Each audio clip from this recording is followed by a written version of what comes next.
Sophia, hey, congratulations for being here at San Diego Comic-Con. How does it feel being here? It's pretty overwhelming. This is my first one. It's been a lot of fun so far. Definitely nice to see everyone coming out, getting a sense of the costumes and all the fans. It's really cool. Now, you brought a book, you brought a graphic novel here, Radical, My Year with the Socialist. Tell how receptive that is here with some of the fans. It's been interesting so far. I mean, it's not like a typical superhero property, right? This is a nonfiction account about the year I spent following a politician around, figuring out how it looks to have progressives in office. So the conversations so far I've been really heartwarmed by. It's been really nice to connect with people. But it's a new book, so we're just trying to get it out there and get people to see it. Now, what really did spark you to, come to do this story of your own journey?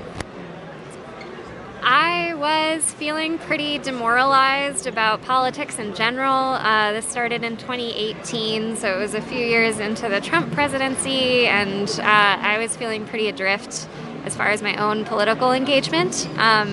Meanwhile, there was a young woman who was my age who was running for state senate in my district in Brooklyn, North Brooklyn, in New York.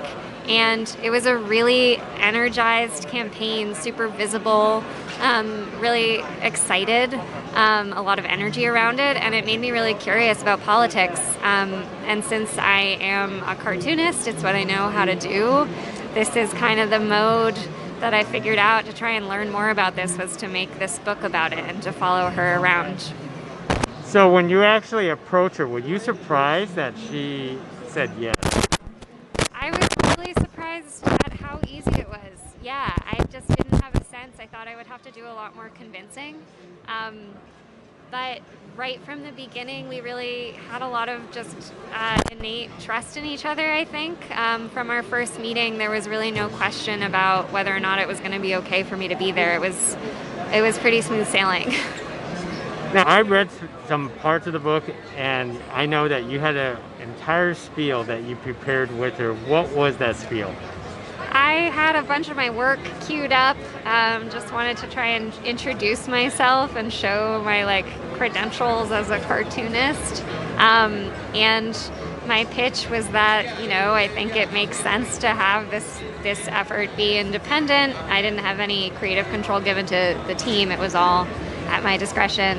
And I was prepared to talk about why that's a good idea, because it means that the book will be more forceful in whatever kind of narrative it has, because it's not being endorsed by the senator. But again, I didn't need to say any of that. It was something she totally understood.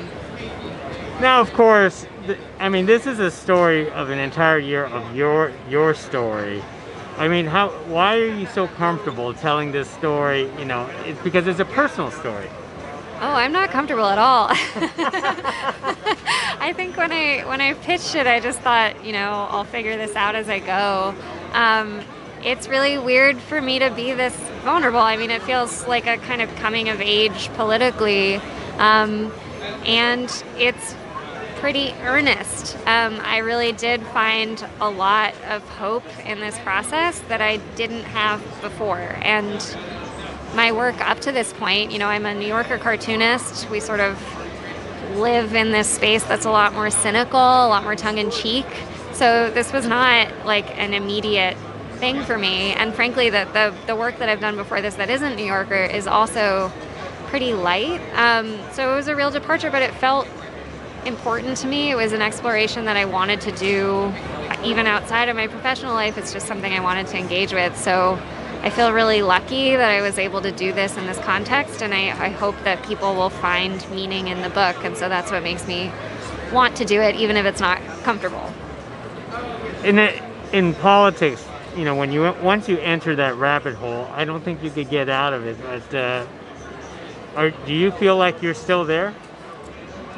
I don't feel like I'm there so much as that it really expanded my way of thinking about community and about my engagement with different levels of government, but also with organizing, with collective action. It shifted my thinking pretty profoundly in ways that feel good. Like, for example, the decision about Roe v. Wade was pretty hard for me as a woman living in this country to hear, and it would have been completely gutting.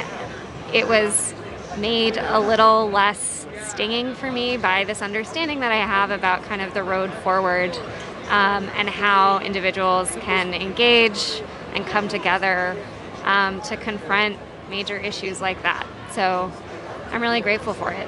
I know I find the tenancy fascinating, the change of tenancy laws. I mean, that was something that was very dear to a lot of people during the pandemic. Totally. This was 2019, the year that the book follows, was a really big year for tenants' rights in New York. It was an entirely people-powered effort that made that legislation come up to the table in Albany, in the state capitol. And some really major things happened as a result of that push, which is, the narrative in the book. Immediately afterward, we had the pandemic and totally new housing questions, or rather questions that were already existed but became really exacerbated by the pandemic. So eviction moratoriums, putting holds on rent, that kind of thing. It really became something that was right at the forefront of a lot of people's minds, continues to be. So it was a really important issue to dive into. Tell me about the artwork that you actually put up, for this novel.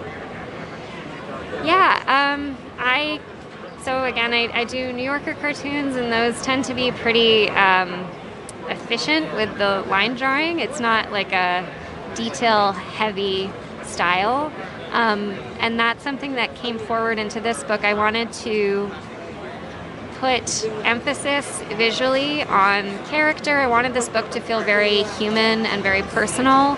That's part of the reason that I myself am a character in the book, is because I wanted that sense of a character moving through this to feel really evident. So that comes through in the line art, as far as just my hand feeling very present in the lines. But also it means that there's not a ton of extraneous detail in the backgrounds. I tried to really focus on the things that my eye tends towards, which are gesture and the ways that different people hold their bodies, the lines on their faces, the things that make people feel really unique. So that's the focus of the art. Was it uncomfortable to draw yourself onto something like this? It wasn't. That part was probably the least uncomfortable. Really?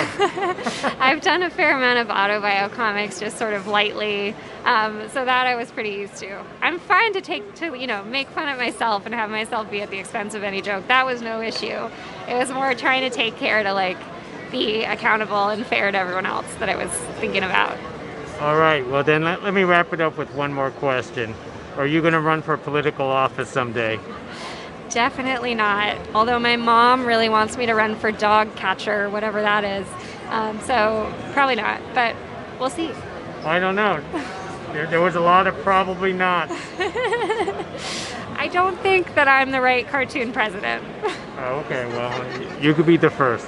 Thank you very much. I really appreciate it. Yes. Thank you.